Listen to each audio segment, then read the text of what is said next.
Hello, I'm Brian Beaulieu from ITR Economics. Today is May 3rd, 2024, and welcome to this edition of FedWatch. Federal Reserve had a meeting this Wednesday, and no surprise of late anyways, they decided not to raise or lower interest rates. They just left them where they were. And going back, gosh, almost a year now, it's a bit of a disappointment. We had originally thought that they perhaps could be as early as May lowering interest rates, and that's obviously been pushed off as CPI and the PCE price deflator are stubborn coming down. We'll get into that in just a moment.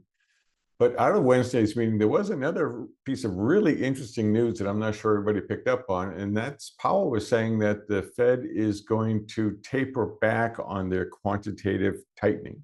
And what that means is instead of effectively sterilizing $60 billion a month of liquidity out of the economy, they're cutting that back to 25 billion. So they're going to be taking less liquidity out of the economy. And I don't blame them for going slow on this. The last time they made a quick move, there were some very unpleasant unintended consequences on the repo market. So they're just taking it slow. Some folks are thinking that just the tapering off of QT is going to be enough to get interest rates lower. I'm not so sure. With the economy holding up as well as it is and wages continuing to go up, I think maybe we'll see a little less pressure on these interest rates and able to see some decline perhaps going on. But I really would hope that they'd go into a neutral position. Then we'll have our best chance of seeing some long-term interest rates come down. You know, it's did some analysis this week and fairly convinced that the U.S. is outside of the Argentinas and of the world and such things.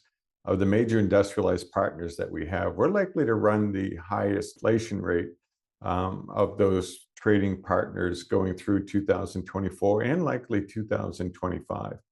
And the implication of that is that generally means that the U.S. dollar will be staying on the strong side through the remainder of this year and 25, in case that impacts any of your thinking or your exchange rate hedging.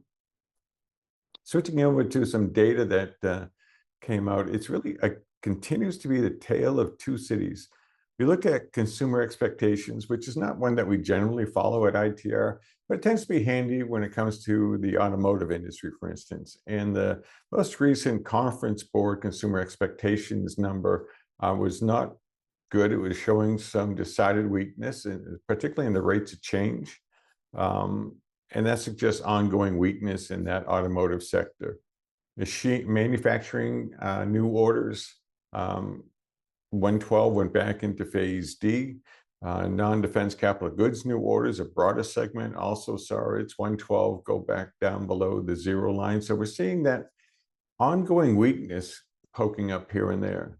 But you can go on the other side of it, and the jobs report that came out today, private sector employment showed only marginally slower growth. So we're getting this drag on the economy in the first quarter and really through April by the sounds of things. Yet the employment numbers are really, you have to go out two significant digits to the right of the decimal point before you can measure any slowdown going on in that growth rate. And that's part of the tale of two cities. We have a slowdown going on, but we're not seeing it really alter the employment trend.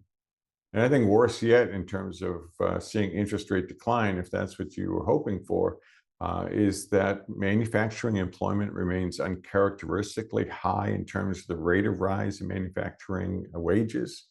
And construction wages are clearly in an unusual cycle right now. A lot of that, no doubt, having to do with all the stimulus programs that came out of Washington. As we have talked about before, it's wages that are the biggest hang-up to getting the CPI and the PCE price index down. And we're not seeing any significant relief just yet. Those two series I mentioned, manufacturing and construction, both have tentative reversals in the 312 rate of change, but at elevated levels, so there's no immediate relief.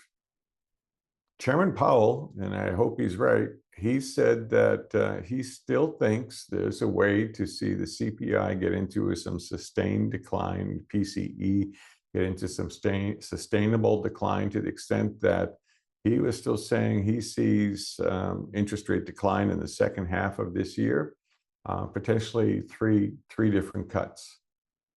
Just to remind you, though, that looks like now the most we would expect would be 75 bips, and that's not enough to significantly alter the landscape. Maybe some expectations, maybe get some first-time home buyers into the market, move some people out of their current homes, but it's not going to be a sea change in the financial scene.